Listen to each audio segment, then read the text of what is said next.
মাধ্যমিক শুরু হয়েছে তো। কোথায়? হ্যাঁ, কোনো ফিজ লাগে না। কেউ যদি তুলে নিয়ে যায়। হ্যাঁ everyone, welcome back to my channel. এখন বাজে ঘড়ির কাঁটাতে 10:30। আমি অফিসে যাওয়ার জন্য বেরিয়েছি। তো সকালবেলায় কাজকর্ম সেরে অনয় তো বেরিয়ে গেছে 8টার সময়, আর আমি এই বেরোলাম। এখন এখান থেকে ধরবো হচ্ছে গিয়ে অটো কিংবা টোটো, আবার চাপাডালিতে নেমে চাপাডালি থেকে আবার টোটোতে করে যাব ইউনিভার্সিটি। তো চলো, এই হচ্ছে গিয়ে আমার আজকে অ্যাটেয়ার। 11টার মধ্যে অফিসে ঢুকতে হবে। তাড়াহুড়ো সারাটা দিন। চলো, অফিস থেকে সোজা চলে এসেছি বাপের বাড়িতে এসে একটু রেস্ট নিয়েই চলে আসতে হয়েছে রান্নাঘরে। কি আর করব বলো, আমারই পোড়া কপাল। আরে না, এখানে তো বাবা রয়েছে। তো আগের দিন তো তোমরা দেখতেই পেয়েছো, দাদা বৌদি মা সবাই মিলে গেছে ঘুরতে। তো আমি আগের দিন এখানেই ছিলাম, বাবার জন্য রান্না করে দিয়ে অফিসে গেলাম। তারপর সেই রাতে আর আসিনি। তো পরের দিন আমি চলে এসেছি অফিস থেকে সোজা বাড়িতে। এসেই যে দেখো বাসনপত্র সমস্ত কিছু ধুয়েছি। তো দেখতেই পাচ্ছ এখানে করছি রান্না, আর এখানে কালু এসে দাঁড়িয়ে থাকছে। এখন কোথায় গেল? ওই যে আবার গিয়ে জায়গায় বসেছে। আমি না সত্যি বলতে কুকুরদেরকে ভয় পাই না, সরি, আমি কুকুরদেরকে মানে ভালোবাসি না এমনটা নয়, কিন্তু আমি ভয় পাই প্রচন্ড। তো সেই জন্য মানে ও এখানটা এসে বসছে, আমার ভয় কেমন একটা লাগছে। তো এই করলে আবার জায়গায় চলে যাচ্ছে, এসে দেখছে যে আমি কি করছি না করছি। তো বাবা সকালবেলায় নিজেই রান্না করে নিয়েছিল। তো রাত্রিবেলায় আমি ভাবলাম যে আমি তো কফিটা নিয়ে এসেছি, তো এটা একটু গরম করি। বাবা আলুর তরকারি করেছিল, তোমাদেরকে একটু দেখাই। এই দেখো, বাবা নিজে আলুর দম করেছিল। তো এইটা রয়েছে, আর কপির তরকারিটা রয়েছে। তো এইটা দিয়ে রাত্রিবেলা খেয়ে নেব, খুব একটা অসুবিধা হবে না। মেয়েদের বিয়ে হয়ে গেলে সত্যিই তারা পর হয়ে যায়। কেন জানো? এই দেখো, নিজের বাড়িতেই হাঁড়ি কড়াই কিচ্ছু খুঁজে পাচ্ছি না।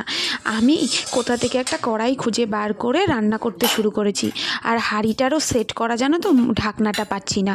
তো সেই জন্য না ভাত রান্না করার পরে ফ্যান ঝরাতে খুব কষ্ট হচ্ছে। এসছি অনেকক্ষণই। তো তোমাদেরকে একটু কালুয়াকে দেখাই, দাঁড়াও লাইটটা জ্বালাই। এই লাইটগুলো জ্বলছে ঘরে, তো বড় লাইটটা জ্বালাই। চলেছে, দেখো কালুয়াকে দেখো একটু। এই দেখো, ঠান্ডার মধ্যে কালুয়ার ব্যবস্থা কিন্তু করাই রয়েছে, দেখতে পেয়েছো? আর ওর জন্যও কিন্তু আমি আলাদা করে রান্না করেছি। ফ্রিজে দেখলাম ওর জন্য আলাদা করে টুকরো মাংস রাখা রয়েছে। সেইটা ভাতে সেদ্ধ করে হলুদ জল দিয়ে ওকে মানে সেদ্ধ করে গরম জলের মধ্যে হলুদ দিয়ে ভাতটা দিয়ে মাংস দিয়ে দেওয়া হয়েছে। আর এখানে দেখো বাঁধাকপিটা আমি গরম করে নিচ্ছি, আর আলুর দমটাও গরম করে নেব। আর এখানে এসে দেখছি টেবিলের ওপরে এমন কোনো জিনিস নেই যে নেই এই ডাইনিংয়ের উপরে। তো ভাবলাম ভালো করে পরিষ্কার পরিচ্ছন্ন করে রাখি। দেখো বাবা তো দোকানদারি করছে, আবার ঘরটাও সামলাচ্ছে, তাই বাবাও ঠিক পেরে উঠছে না। আর আমিও এখন মনে হচ্ছে অন্য কারোর বাড়িতে চলে এসেছি। এটা পাচ্ছি তো ওটা পাচ্ছি না, ওটা পাচ্ছি তো সেটা পাচ্ছি না। তো নিজের সংসার নিজের মতন গুছিয়ে রাখি।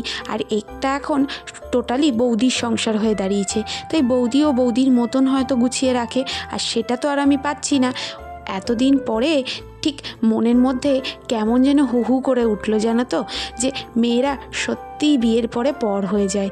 নিজের বাড়িতেই কেমন যেন অতিথির মতন হয়ে যেতে হয়। তো ঘরের কাজকর্ম মোটামুটি কমপ্লিট করে দেখলাম যে ঘরটা একবার মুছে দিলে খুব ভালো হয়।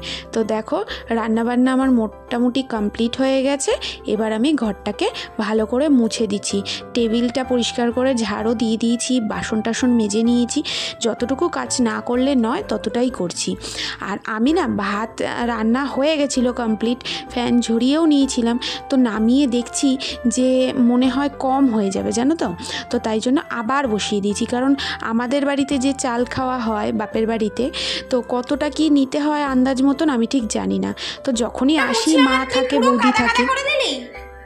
হ্যাঁ, ঘরটা মুছলাম, তুই পুরো সিঁড়ি থেকে নেমে এসে পুরো কাদা করে দিল।